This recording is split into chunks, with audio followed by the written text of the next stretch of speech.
आज Facebook live के माध्यम से बिहार के सभी सम्मानित साथियों से जुड़ने का अवसर मिला है। सबसे पहले मैं बात करना चाहता हूं कि भारत सरकार के सामान्य बजट पर कल चर्चा के अंतिम दिन वित्त मंत्री के जवाब भी आ गए।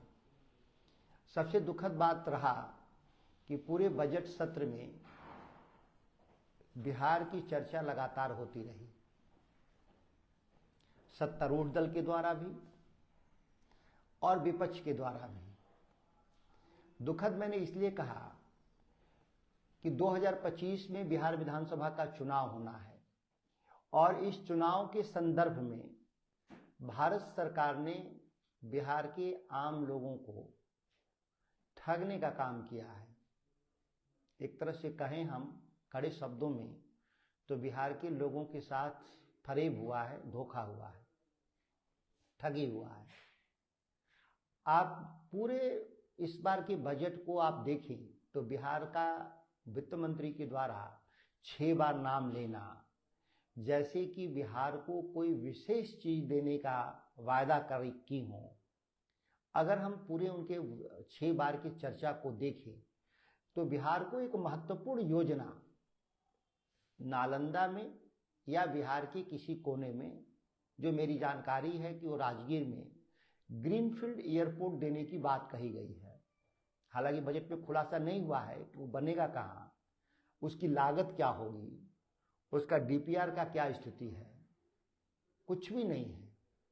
वैसे ही जैसे कि आप पिछली बार भी बजट में देखे थे कि बिहार के लिए 58,200 करोड़ की योजनाएं केंद्र सरकार ने स्वीकृत किया है अतिरिक्त रूप से, लेकिन वो जमीनी हकीकत पता करें बिहार में तो कोई भी योजना आपको धरातल पे दिखाई नहीं देगा।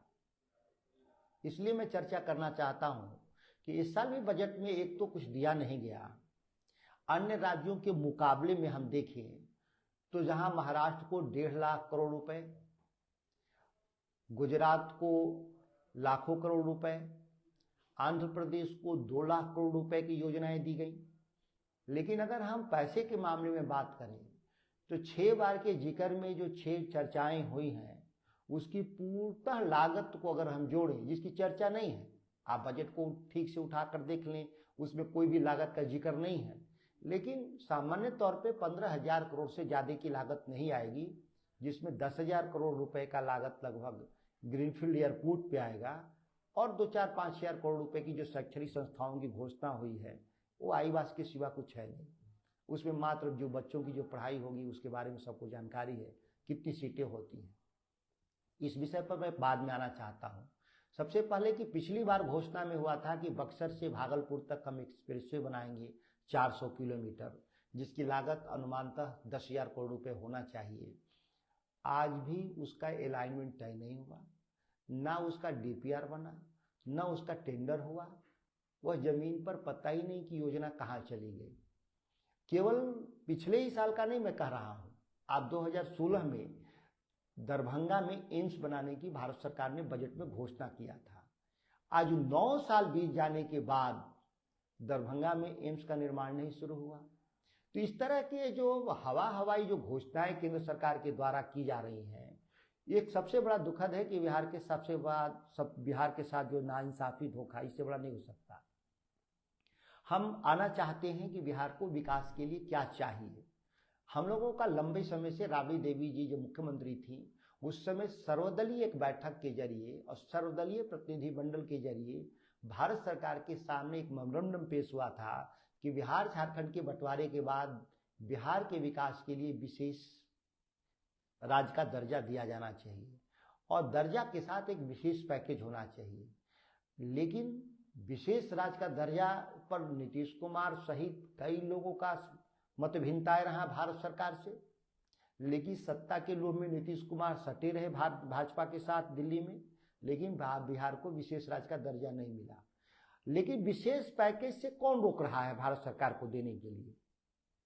आप देखेंगे इस बार भी आंध्र प्रदेश को 50,000 करोड़ रुपया मिला, अमरावती न्यू कैपिटल बनाने के लिए, नई राजधानी बनाने के लिए। 2 लाख करोड़ आंध्र प्रदेश में मिला हाइड्रोजन प्रोजेक्ट के लिए, हाइड्रोजन एनर्जी पैदा करने के लिए उनका जो पोर्ट है वहाँ पर उनको मिला।